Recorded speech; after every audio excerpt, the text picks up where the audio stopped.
بسم اللہ الرحمن الرحیم۔ السلام علیکم۔ حضرت ادریس علیہ السلام زندہ جنت میں کیسے داخل ہوئے؟ آپ کا نام اخنوخ ہے۔ آپ حضرت نوح علیہ السلام کے والد کے دادا ہیں۔ حضرت آدم علیہ السلام کے بعد آپ ہی پہلے رسول ہیں۔ آپ کے والد حضرت شیث بن آدم علیہ السلام ہیں۔ سب سے پہلے جس شخص نے قلم سے لکھا وہ آپ ہی ہیں۔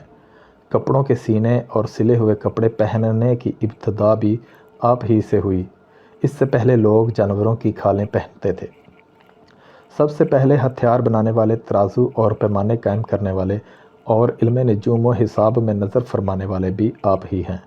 یہ سب کام آپ ہی سے شروع ہوئے۔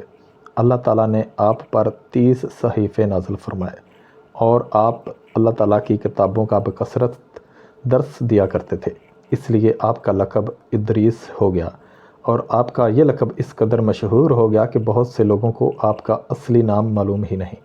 قرآن مجید میں آپ کا نام ادریس ہی ذکر کیا گیا ہے۔ آپ کو اللہ تعالیٰ نے آسمان پر اٹھا لیا۔ بخاری مسلم کی حدیث میں ہے کہ حضور اکرم صلی اللہ علیہ وآلہ وسلم نے شب معراج حضرت ادریس علیہ السلام کو چوتھے آسمان پر دیکھا۔ حضرت کعب احبار رضی اللہ تعالیٰ عنہ سے مروی ہے، حضرت ادریس علیہ السلام نے ملک الموت سے فرمایا کہ موت کا مزہ چکھنا چاہتا ہوں، کیسا ہوتا ہے؟ تم میری روح قبض کر کے دکھاؤ۔ ملک الموت نے اس حکم کی تعمیل کی اور روح قبض کر کے اسی وقت آپ کی طرف لوٹا دی اور آپ زندہ ہو گئے۔ پھر آپ نے فرمایا کہ اب مجھے جہنم دکھاؤ تاکہ خوف الہی زیادہ ہو۔ چنانچہ یہ بھی کیا گیا۔ جہنم کو دیکھ کر آپ نے دروغہ جہنم سے فرمایا کہ دروازہ کھولو، میں اس دروازے سے گزرنا چاہتا ہوں۔ چنانچہ ایسا ہی کیا گیا اور آپ اس پر سے گزرے۔ پھر آپ نے ملک الموت سے فرمایا کہ مجھے جنت دکھاؤ۔ وہ آپ کو جنت میں لے گئے۔ آپ دروازوں کو کھلوا کر جنت میں داخل ہوئے۔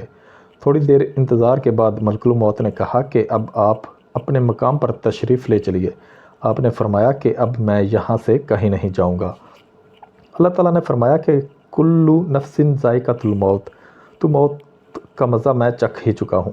اور اللہ تعالیٰ نے یہ فرمایا ہے کہ ہر شخص کو جہنم پر گزرنا ہے، تو میں گزر چکا۔ اب میں جنت میں پہنچ گیا، اور جنت میں پہنچنے والوں کے لیے خداوند قدوس نے یہ فرمایا ہے کہ جنت میں داخل ہونے والے جنت سے نکالے نہیں جائیں گے۔ اب مجھے جنت سے چلنے کے لیے کیوں کہتے ہو؟ اللہ تعالیٰ نے ملک الموت کو وحی بھیجی کہ حضرت ادریس علیہ السلام نے جو کچھ کیا میرے اذن سے کیا، اور وہ میرے ہی اذن سے جنت میں داخل ہوئے، لہٰذا تم انہیں چھوڑ دو، وہ جنت ہی میں رہیں گے۔ چنانچہ حضرت ادریس علیہ السلام آسمانوں کے اوپر جنت میں ہیں اور زندہ ہیں۔ حضرت ادریس علیہ السلام کے آسمانوں پر اٹھائے جانے اور ان کو ملنے والی نعمتوں کا مختصر اور اجمالی تذکرہ قرآن مجید کی سورہ مریم میں ہے۔ اور کتاب میں ادریس کو یاد کرو، بے شک وہ صدیق تھا، غیب کی خبریں دیتا، اور ہم نے اسے بلند مقام پر اٹھا لیا۔ یہ ہیں جن پر اللہ تعالیٰ نے احسان کیا، غیب کی خبریں بتانے والوں میں سے آدم کی اولاد سے۔ اللہ حافظ۔